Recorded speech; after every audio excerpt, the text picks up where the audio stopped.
Yay, I'm so glad.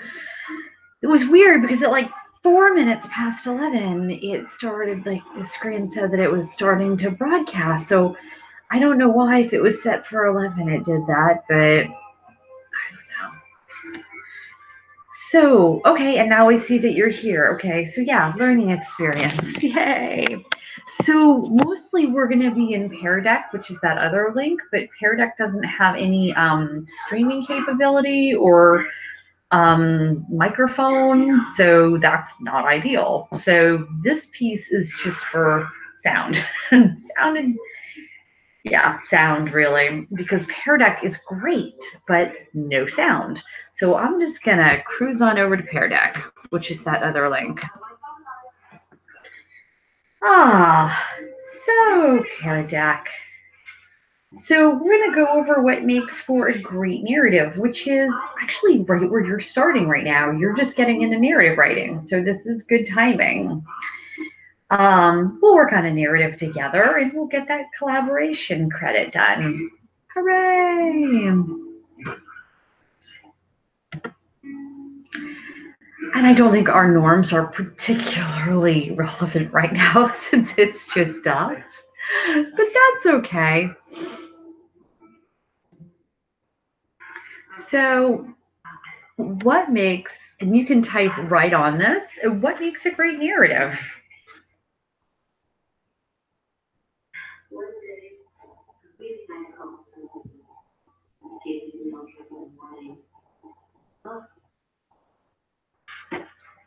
Maybe I scratched the curtains so they went too low with the house.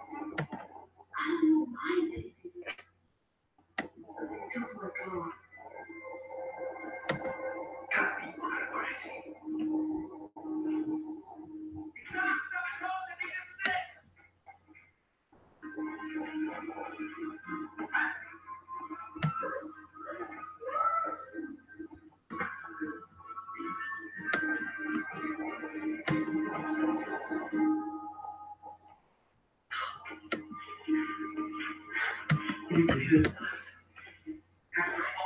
Can you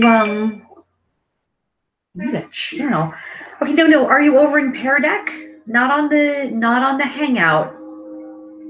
Not on the Hangout. Can you switch over to the other screen that you opened up, Pear Deck? You should have a cute little pear on the tab.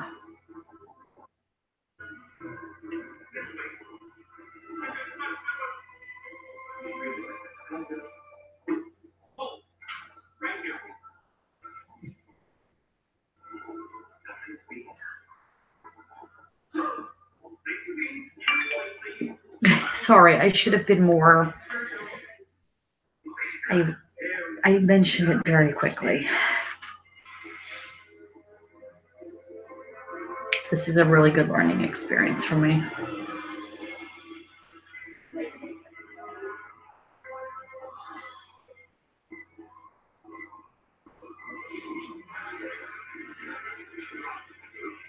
And not even necessarily like from a technical standpoint, but just like something that you like reading.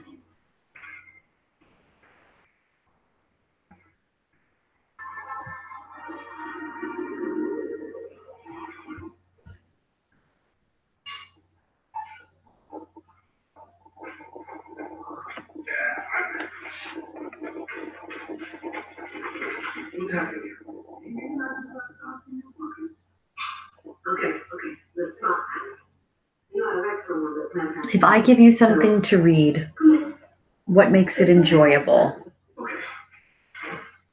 Just think for a second.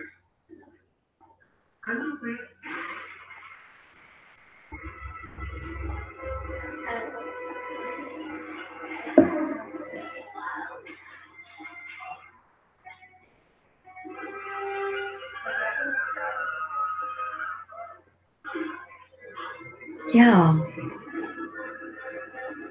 Okay, so great communication, and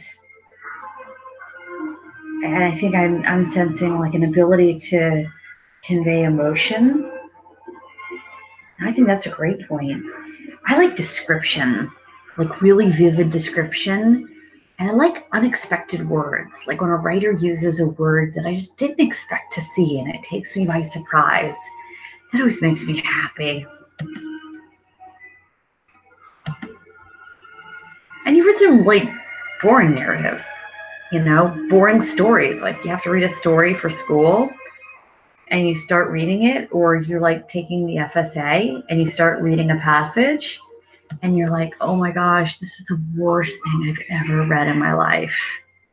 And I know you've had that experience. I have too. You're taking a test and you have to like read something about like the history of tomato farming, and it's the worst thing ever.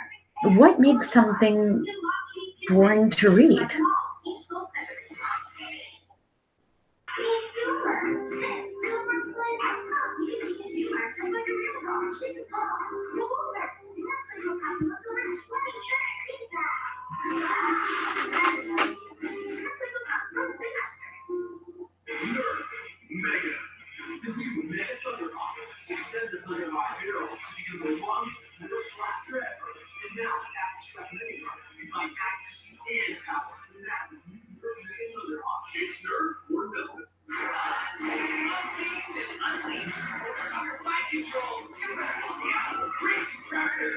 No, I do too.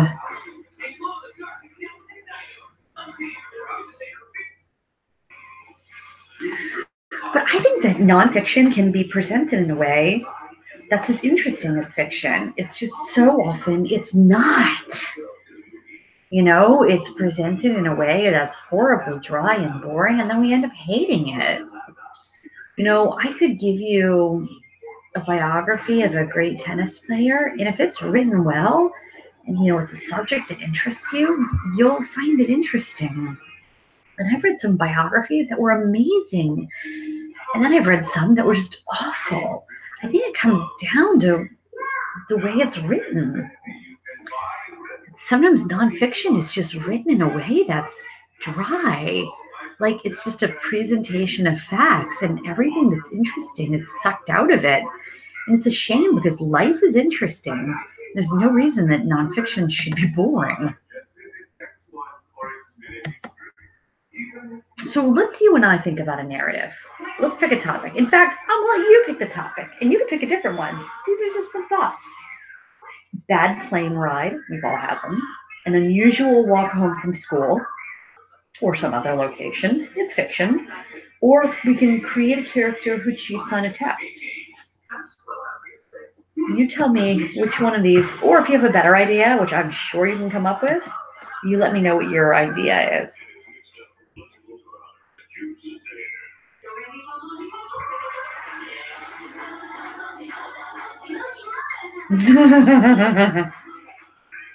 And if you want to come give me your own topic, go for it.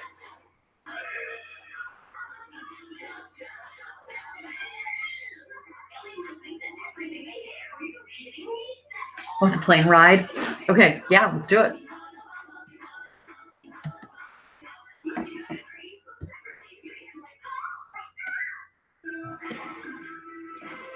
I always find it so when we think about the elements of plot, how we've got the beginning, middle, and end. We've got like the exposition, we've got the conflict, when you've got the rising action and the climax. It's natural to want to take all of this in order, but I actually don't think that that is the easiest way to do it. I think it makes more sense to start with the conflict. Like, what is the problem? Okay. So, yeah, it's the middle of the narrative, but I think it makes the most sense to start there with what is the problem? What is the problem on our plane ride? What is making this plane ride bad? A bad plane ride could be a lot of things, and not necessarily like tragic.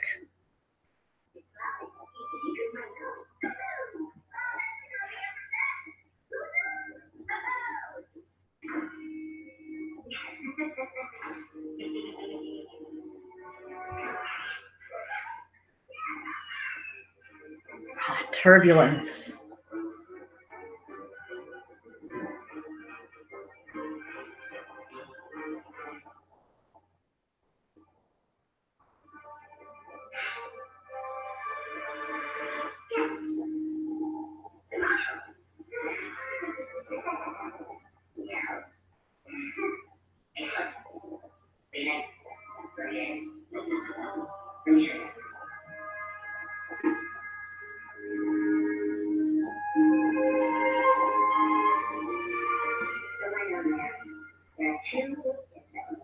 Okay, a long and turbulent plane ride.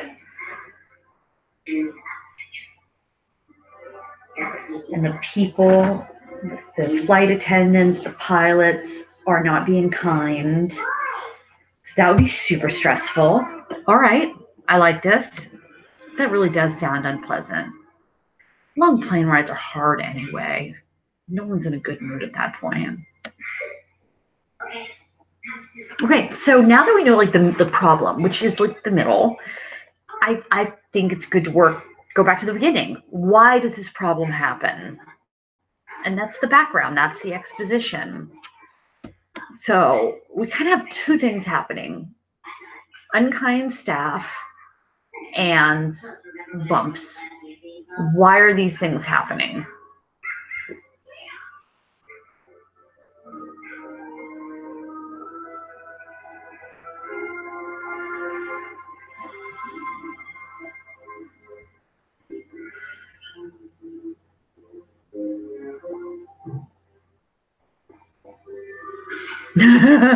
Yeah, they pretty much do.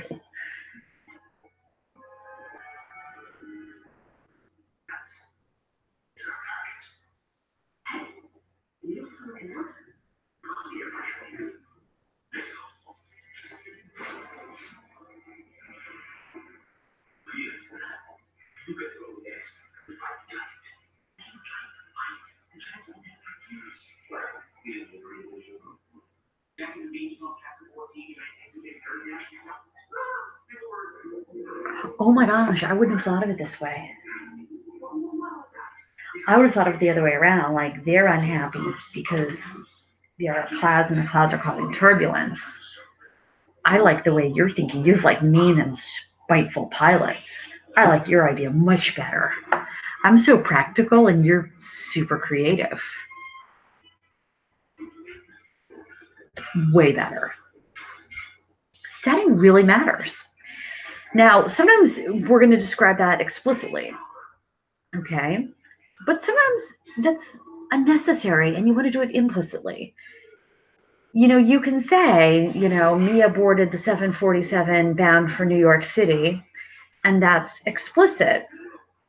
But it can also be implicit. I looked out the window at the clouds below me and ate my tiny snack of peanuts.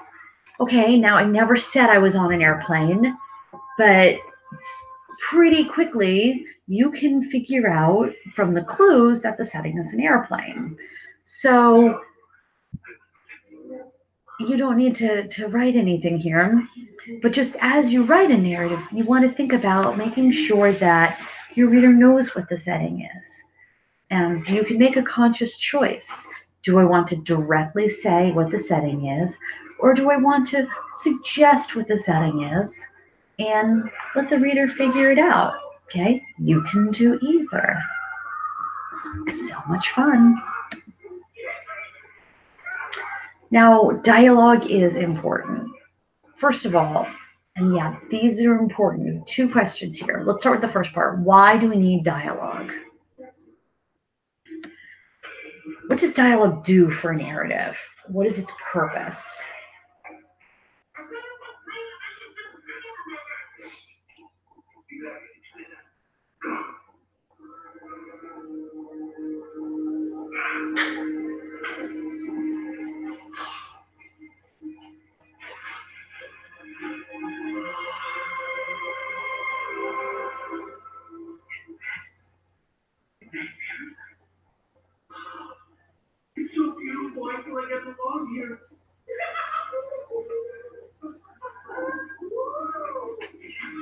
Okay.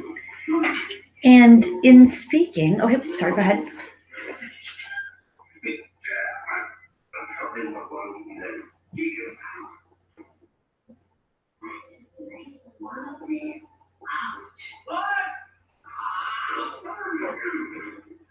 And the words themselves, what do they do? What does this dialogue do?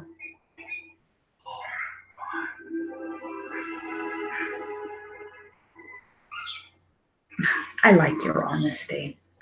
So the dialogue can tell us about the characters' personalities, right? Like we can find out exactly how mean and spiteful these pilots are.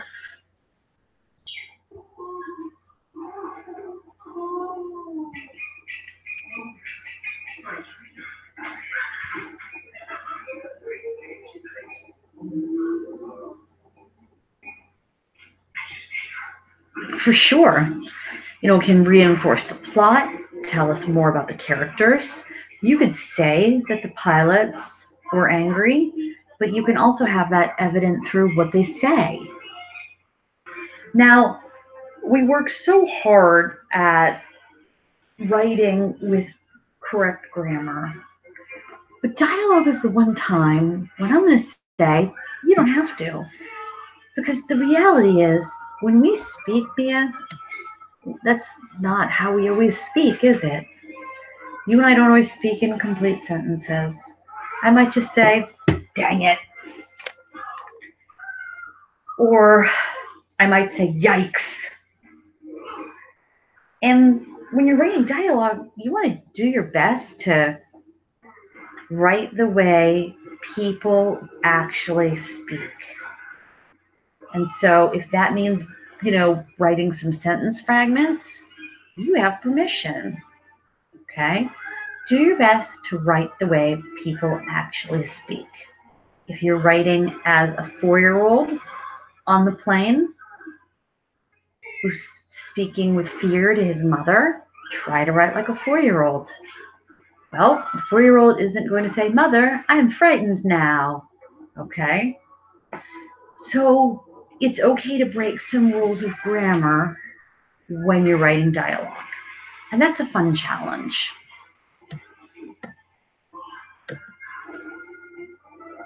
Oh, breaking rules. I love it. Now, when you get to the resolution, 2 things need to happen. You need to solve the problem, and in some way, we expect that the characters have learned something or grown in some fashion. So let's start with how we'd solve this problem. We've got a long flight, the airplane personnel are spiteful and angry. How do we solve that problem?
I do believe that's our cue.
So it looks like your solution has a lot to do with making human connections.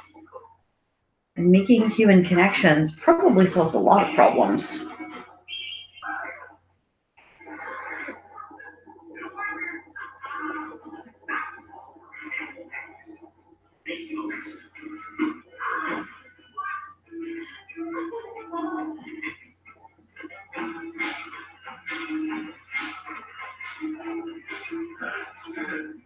I think that's a great resolution.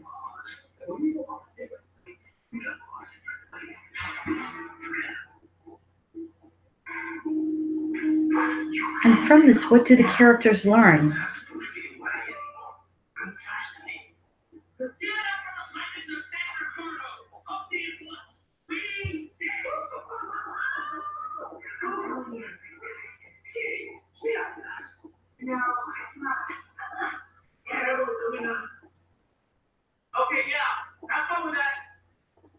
We should have a surprise. I never thought we would get here. No, we saw it together. It is good to have one another back. Yeah, it sure is. We're going to the big game world. Exciting stuff. Should be rest.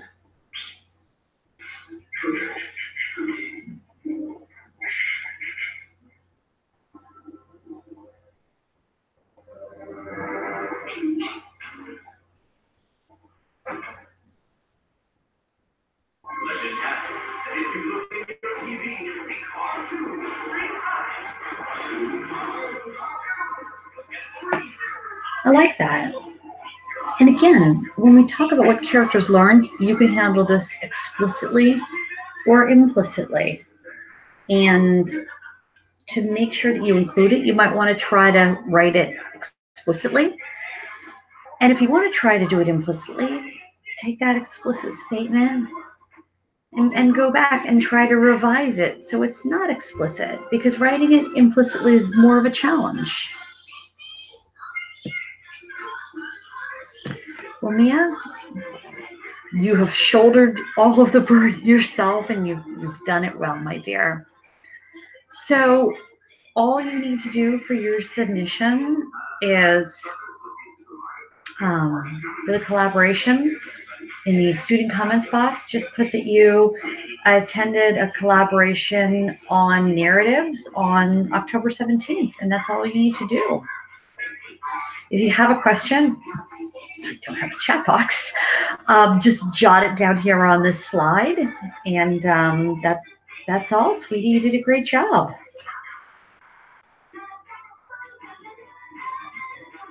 Down my notes.